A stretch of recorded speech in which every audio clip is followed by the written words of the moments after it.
And we've helped them for so many years. We've never gotten anything, except we pay for NATO. And we paid for many years until I came along. We paid for, in my opinion, 100% of NATO because they weren't paying their bills. And all we're asking for is to get Greenland, including right title and ownership, because you need the ownership to defend it. You can't defend it on a lease. Number one, legally it's not defensible that way, totally. And number two, psychologically, who the hell wants to defend a license agreement or a lease, which is a large piece of ice in the middle of the ocean where if there is a war, much of the action will take place on that piece of ice. Think of it. Those missiles would be flying right over the center of that piece of ice.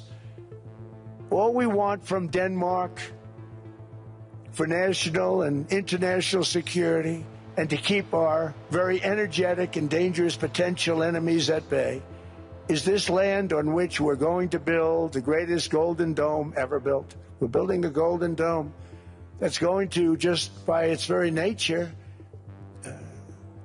going to be defending Canada. Canada gets a lot of freebies from us, by the way. They should be grateful also, but they're not. I watched your Prime Minister yesterday. He wasn't so grateful. But they should be grateful to us. Canada lives because of the United States. Remember that, Mark, the next time you make your statements.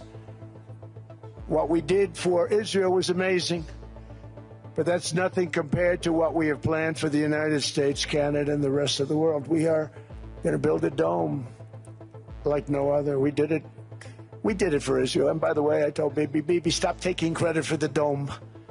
That's our technology. That's our stuff. But they had a lot of courage, and they were good fighters, and they did a good job, and we wiped out the Iran nuclear threat like nobody can believe. Nobody's ever seen anything like it. That, Venezuela, taking down Soleimani, wiping out al-Baghdadi when he tried to reinstitute ISIS. We did a lot.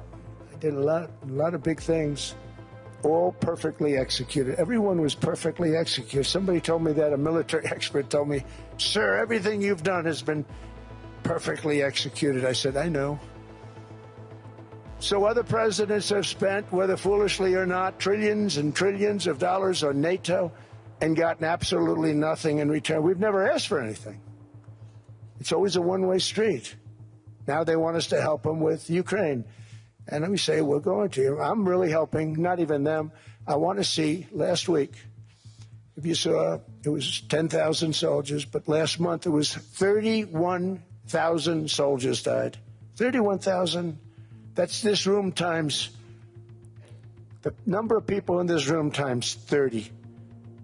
Think of it. 30,000 soldiers died in 1 month.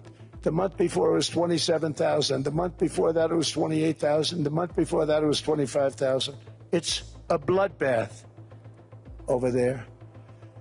And that's what I want to stop. It doesn't help the United States, but these are souls. These are young people.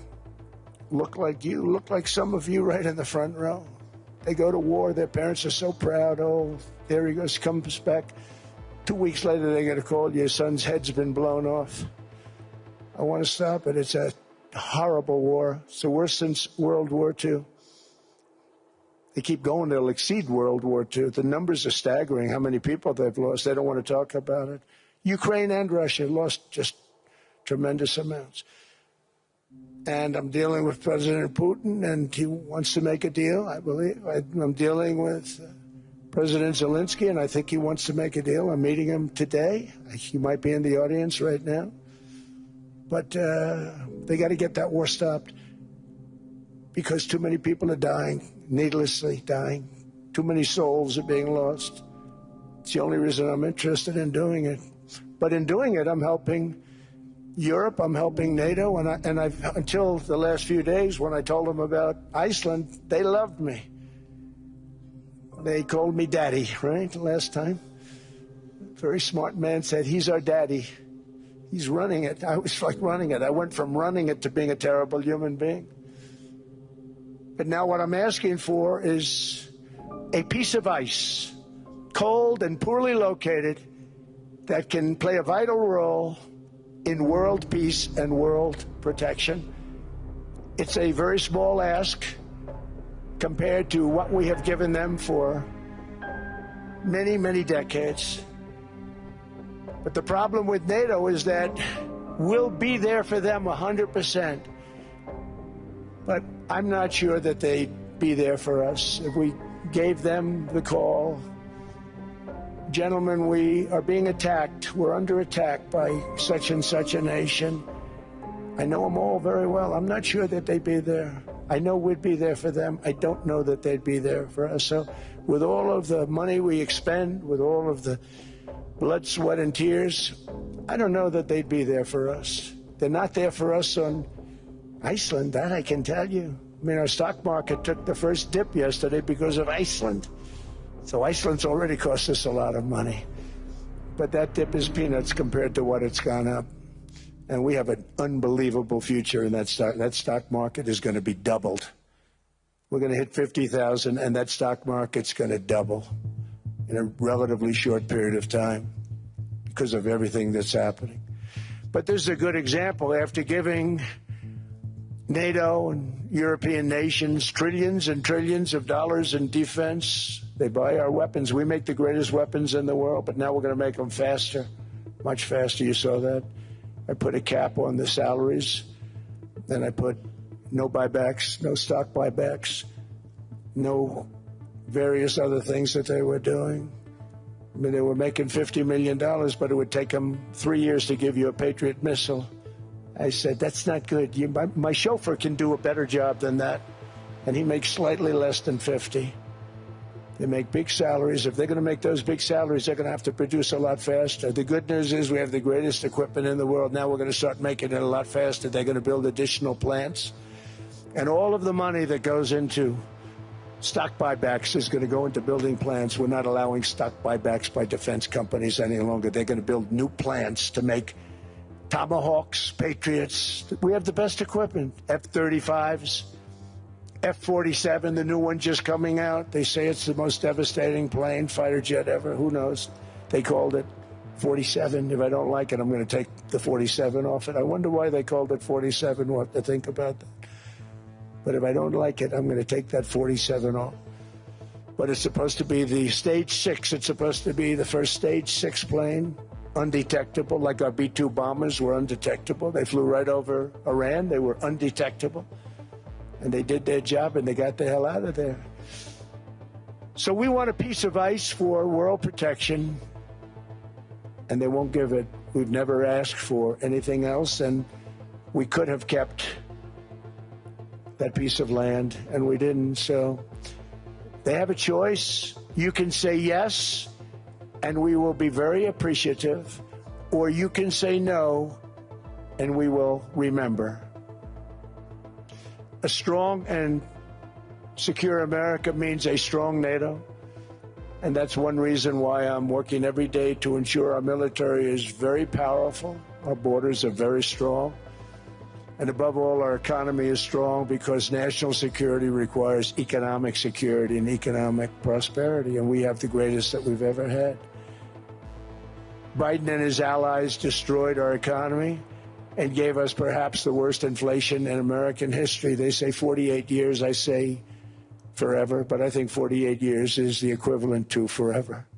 Whether it's 48 years or ever, it's terrible, costing the typical family $33,000. What they did to this country should never, ever be forgotten.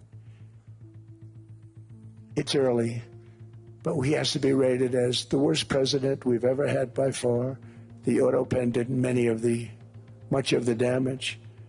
The auto pen, he was the auto pen president, because I don't believe a sane president would have ever signed the kind of things that he signed. But now grocery prices, energy prices, airfares, mortgage rates, rent, and car payments are all coming down, and they're coming down fast. We inherited a mess, but we've done a hell of a job in 12 months.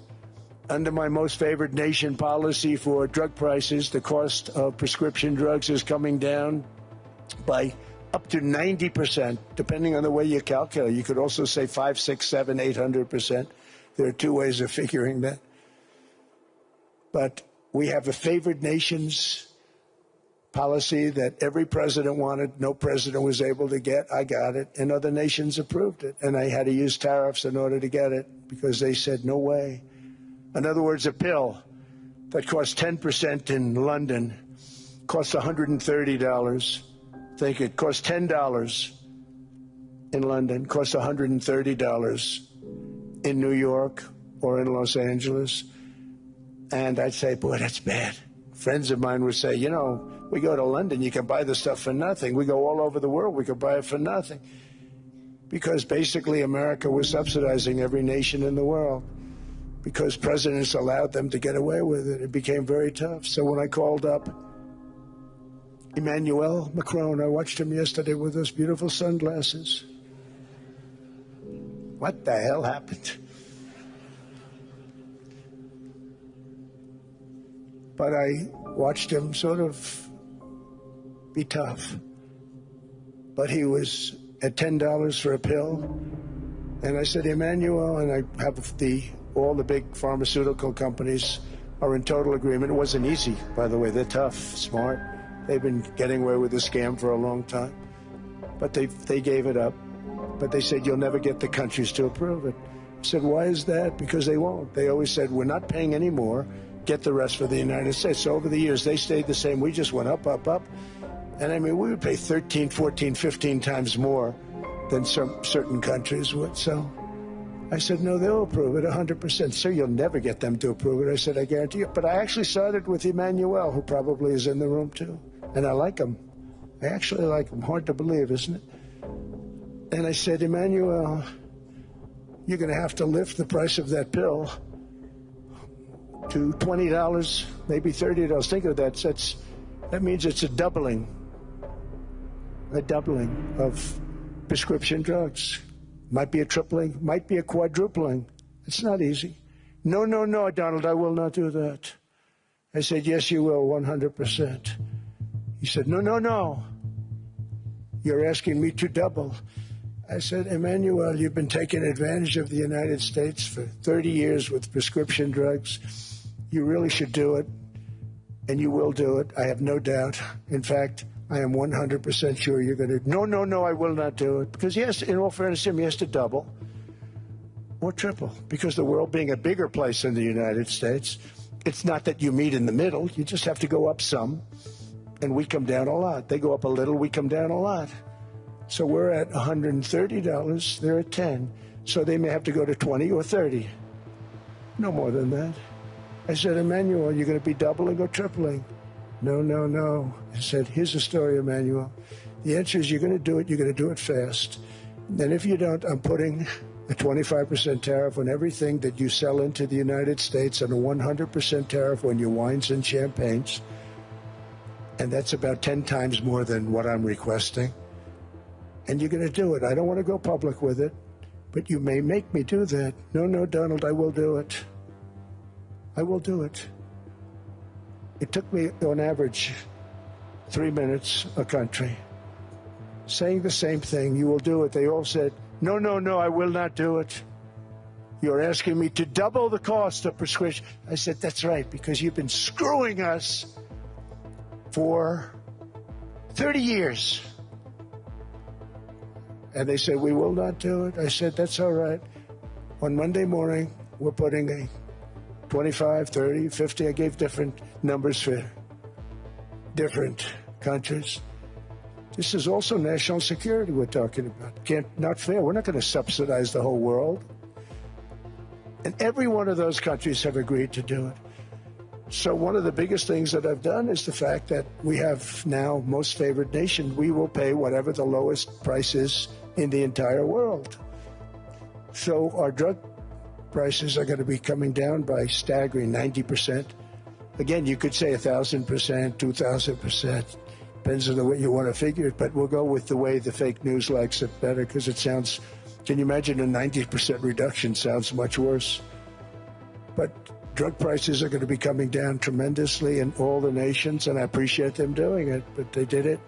In all fairness, without tariffs, I wouldn't have been able to get it done. After declining $3,000 under Biden, real incomes are up in the United States by $2,000, $3,000, and even $5,000 and more. Home ownership has always been a symbol of health and vigor of American society, but that goal fell